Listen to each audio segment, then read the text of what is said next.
Hello everybody, I'm Renzo Mocs, and welcome to a new edition of the MocBloc. This is a new show that I'd like to call the MocBloc-Overview. This is when I talk about my own Mocs, of course, because I'm always talking about other people's Mocs. But why don't I talk about my own Mocs? So, this is Iret. Iret is the not master of stone. He's just a guy. But he was also known as Makuta's number 2. Now, I'm basically going to show you guys the function, but first I gotta tell you this guy's story, because it's kind of a sob story. So, before Iret was Iret, he was someone else. He was Iret the villager, a little villager boy from the region of Stone. Now, how did this become this, you may ask? Well, let me explain. Iret was he was a young villager boy who loved mask making. Not necessarily, he liked the idea of it, although he was probably too lazy to actually build anything, because he was always off on many adventures. In fact, he was quite the adventurous type. But this led him down an interesting path, as he wanted an apprenticeship with Ikimu, the mask maker. However, Ikimu wasn't available. He was off apprenticing someone else, so instead he had to go for Makuta. At first he was disappointed, but then later happy. He was happy that he would get to work with one of the mask makers, and he slowly grew an attached bond to Makuta, the mask maker. It was interesting. It was unlike anything that this little guy had ever seen before. That is until Makuta grew to him as well, and he later expressed his feelings about Ikimu to the young boy. The young boy understood, and they kept growing up. Later, when the boy was a young man, or a slightly younger man, about 15 years, give or take, Makuta had asked the boy if he wanted to partake in an experiment. The boy said, okay. Little did he know that this would shape his entire existence. Makuta's task for the boy, for the experiment, was to try on the mask of ultimate power! Yeah. But, that was lame.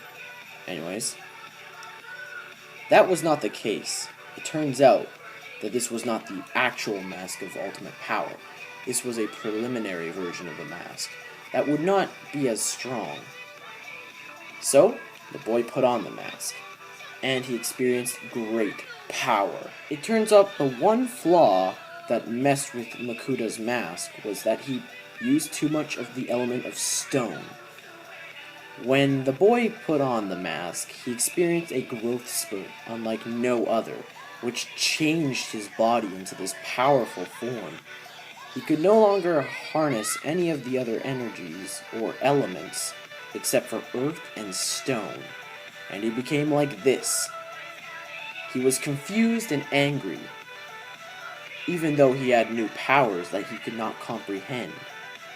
And Makuta accepted him for it. He thanked him for joining the experiment, and hoped that he would still be his friend.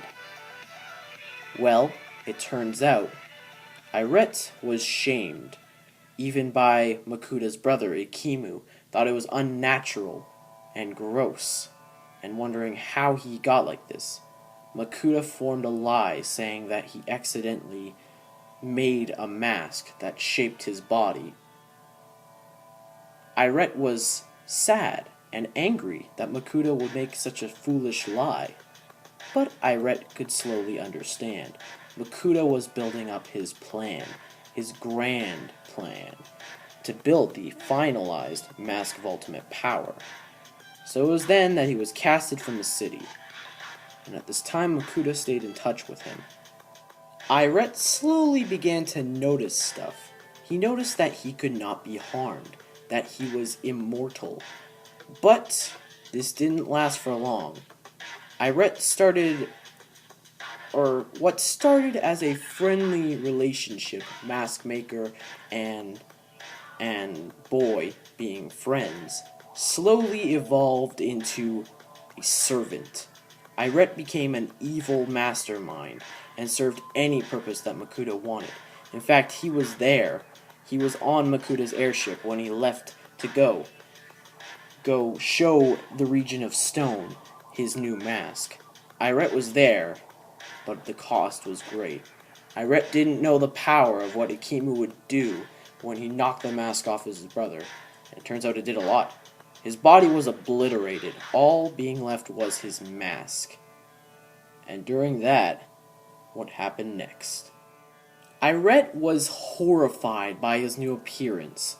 Sure, Makuta, his master at this point, have given him life once again, but his form, if he was ugly before, he was ugly now.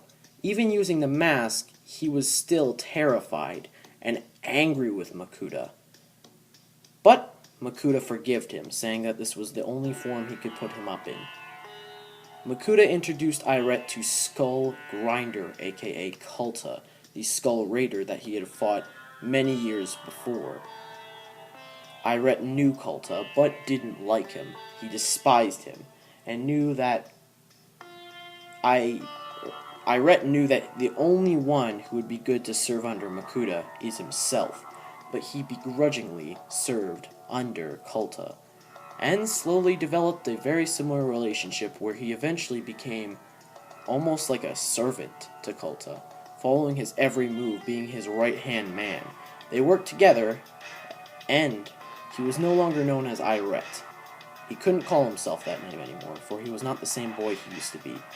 He was now the Skull Basher, and would always be.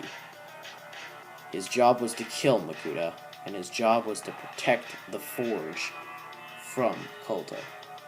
He knew when he was knocked out by the Toa, using their unity, he had disappointed both of his masters, and he was rarely ever awoken again. For the knock that unity blast made was enough to knock him out for a very long time. And that is Iret's story. Skull Basher, or Iret, later found out that Makuta was just using him and never really cared about Iret at all. In fact, he knew this would happen. He knew he would once finally become his grand servant. And look what happened. Through all the forms of evolution, this poor boy had been through so much and was left as a skeleton in the closet. Well, thank you guys for joining me on the first episode of the Moc-Overview. Yes, I know it's not super special, and this is just the first episode of Iret, the Skull Basher, I suppose. Well, thank you guys for watching so much. I'll see you guys on another episode. Goodbye.